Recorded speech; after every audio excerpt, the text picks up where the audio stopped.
Hello friends, ఈరోజు మనం ఈ వీడియోలో తెలుగు సంవత్సరాల పేర్లు మరియు వాటి అర్థాలు తెలుసుకుందాం. తెలుగు సంవత్సరాలు 60. ఈ 60 సంవత్సరాల వెనుక ఒక పౌరాణిక గాథ ఉంది. పూర్వం నారదుడు విష్ణుమాయ వలన స్త్రీగా మారి ఒక మహారాజుని వివాహం చేసుకుని 60 మంది సంతానాన్ని పొందుతాడు.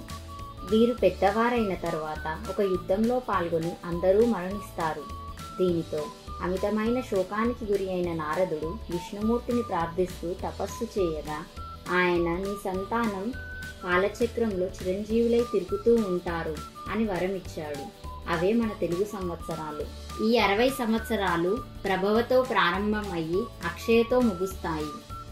ఇప్పుడు ఈ 60 సంవత్సరాల పేర్లు మరియు వాటి అర్థాలు తెలుసుకుందాం. మొదటిది ప్రభవ, అనగా ప్రభవించునది, జన్మించునది. ఈ సంవత్సరంలో యజ్ఞములు అధికంగా జరుగుతాయి. 2 విభవ, అనగా వైభవమైనది. ఈ సంవత్సరంలో సుఖంగా జీవిస్తారు.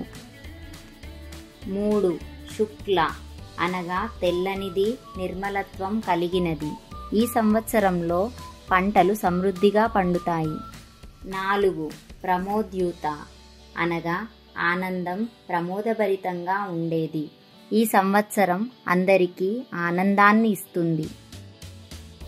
5 ప్రజోత్పత్తి, ప్రజలు వృద్ధి చెందుతారు. అన్నింటిలోనూ అభివృద్ధి ఉంటుంది. 6 అంగీరస, అనగా మన శరీరంలోని అవయవాలన్నీ శక్తికరంగా ఉంటాయి. ఈ సంవత్సరంలో భోగాలు కలుగుతాయి. 7 శ్రీముఖ, అనగా శుభమైన ముఖము కలిగినది. ఈ సంవత్సరంలో వనరులు సమృద్ధిగా ఉంటాయి. 8 భవ, భావరూపుడిగా ఉన్న నారాయణుడు అని అర్థం. ఈ సంవత్సరంలో ఉన్నత భావాలు కలిగి ఉంటారు. 9 యువ, అనగా చైతన్యానికి ప్రతీక. ఈ సంవత్సరంలో వర్షాలు బాగా కురిసి పంటలు సమృద్ధిగా చేతికి అందుతాయి. 10 ధాత, అనగా బ్రహ్మ. ఈ సంవత్సరంలో అనారోగ్య బాధలు తగ్గుతాయి. 11 ఈశ్వర, అనగా ఈశ్వరుడు. ఈ సంవత్సరంలో క్షేమం, ఆరోగ్యం సూచిస్తుంది.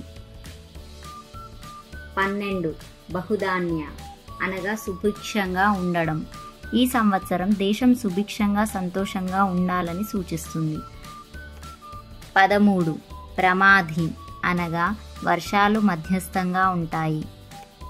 14 విక్రమ, అనగా విక్రమమైనది, పరాక్రమమైనది. ఈ సంవత్సరంలో పంటలు బాగా పండి రైతన్నలు సంతోషిస్తారు, విజయాలు సాధిస్తారు. 15 వృష, అనగా బాహ్యదేహం. ఈ సంవత్సరంలో వర్షాలు సమృద్ధిగా కురుస్తాయి. 16 చిత్రభాను, అనగా సూర్యునిలా ప్రకాశించడం. ఈ సంవత్సరంలో అద్భుతమైన ఫలితాలను పొందుతారు.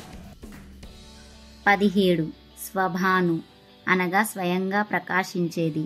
ఈ సంవత్సరం క్షేమము, ఆరోగ్యంను సూచిస్తుంది. 18 తారణ, అనగా తరింపజేయడం.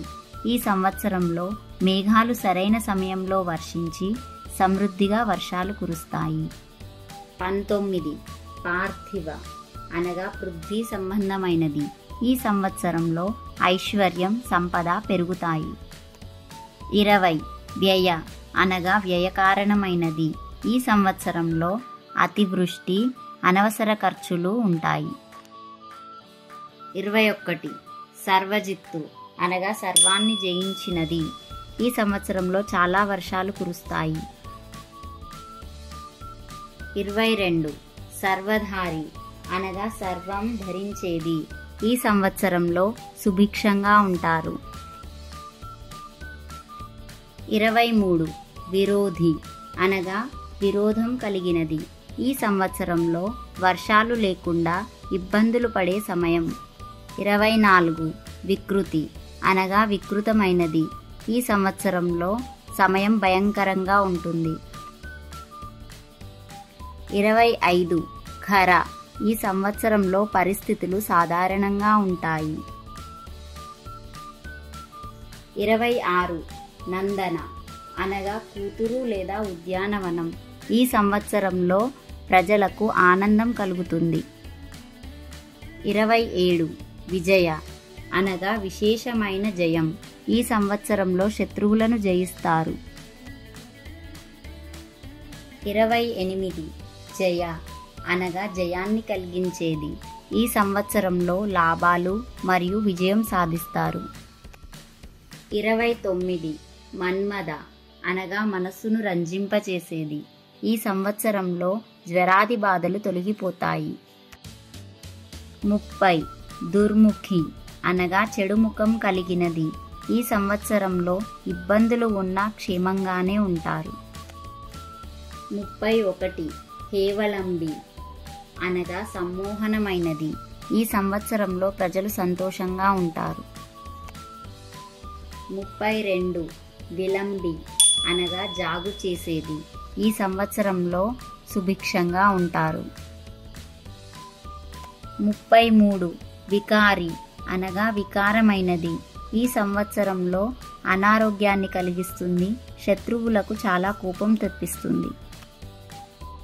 34 శార్వరి అనగా చీకటి, రాత్రి అని అర్థం. 35 ప్లవ అనగా తెప్ప, ఒడ్డుకు చేర్చునది. 36 శుభకృత్ అనగా శుభం చేసేది.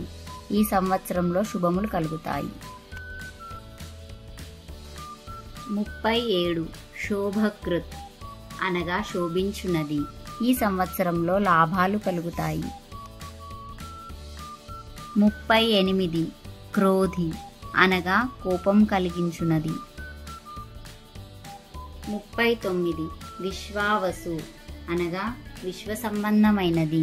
ఈ సంవత్సరంలో ధనం సమృద్ధిగా ఉంటుంది. 40 పరాభవ అనగా అవమానకరమైనది. ఈ సంవత్సరంలో ప్రజలు పరాభవాలకు గురవుతారు. 41 ప్లవంగ అనగా చంచలమైనది. ఈ సంవత్సరంలో నీరు సమృద్ధిగా ఉంటుంది. 42 కీలక అనగా ముఖ్యమైనది. ఈ సంవత్సరంలో పంటలు బాగా పండుతాయి. 43 సౌమ్య అనగా మృదుత్వం కలిగినది. ఈ సంవత్సరంలో శుభ ఫలితాలు అధికంగా ఉంటాయి. 44 సాధారణ అనగా సామాన్యమైనది. ఈ సంవత్సరంలో సాధారణ పరిస్థితులు ఉంటాయి.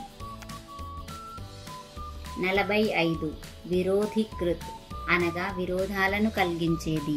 ఈ సంవత్సరంలో ప్రజల్లో విరోధం ఏర్పడుతుంది. 46 పరిధావి అనగా భయం కలిగించేది. ఈ సంవత్సరంలో ప్రజల్లో భయం ఎక్కువగా ఉంటుంది. 47 ప్రమాదీచ అనగా ప్రమాదకారకమైనది. ఈ సంవత్సరంలో ప్రమాదాలు ఎక్కువగా ఉంటాయి. 48 ఆనంద అనగా ఆనందకరమైనది. ఈ సంవత్సరంలో ఆనందంగా ఉంటారు. 49 రాక్షస అనగా రాక్షస గుణం కలిగినది. ఈ సంవత్సరంలో ప్రజలు కఠిన హృదయం కలిగి ఉంటారు. 50 నల అనగా చీకటి. ఈ సంవత్సరంలో పంటలు బాగా పండుతాయి. 51 పింగళ అనగా కోతి, పాము అనే అర్థం. ఈ సంవత్సరంలో సామాన్య ఫలితాలు కలుగుతాయి. 52 కాలయుక్తి అనగా కాలానికి తగ్గట్టు యుక్తిగా నడుచుకోవడం. 53 సిద్ధార్థి అనగా కోరికలు సిద్ధింపచేసేది. ఈ సంవత్సరంలో కార్యసిద్ధి ఉంటుంది. 54 రౌద్రి అనగా రౌద్రమైనది. ఈ సంవత్సరంలో ప్రజలకు చిన్నపాటి బాధలు ఉంటాయి. 55 దుర్మతి అనగా చెడు బుద్ధి కలిగినది. ఈ సంవత్సరంలో వర్షాలు సామాన్యంగా ఉంటాయి. 56 దుందుభి అనగా వరుణుడు లేదా నీరు అని అర్థం. ఈ సంవత్సరంలో క్షేమంగా ఉంటారు. 57 రుధిరోద్గారి అనగా రక్తం స్రవింపజేసేది. ఈ సంవత్సరంలో ప్రమాదాలు ఎక్కువ. 58 రక్తాక్షి అనగా రక్తం వంటి ఎర్రని కన్నులు కలది. ఈ సంవత్సరంలో అశుభాలు కలుగుతాయి. 59 క్రోధన అనగా కోప స్వభావం కలిగినది. ఈ సంవత్సరంలో విజయాలు సిద్ధిస్తాయి. 60 అక్షయ అనగా క్షయం లేనిది. ఈ సంవత్సరంలో తరగని సంపద కలుగుతుంది. ఈ వీడియో మీకు నచ్చినట్లయితే మీ అభిప్రాయాలను కామెంట్ రూపంలో తెలియజేయండి మరియు నా ఛానల్ని సబ్స్క్రైబ్ చేసుకోండి.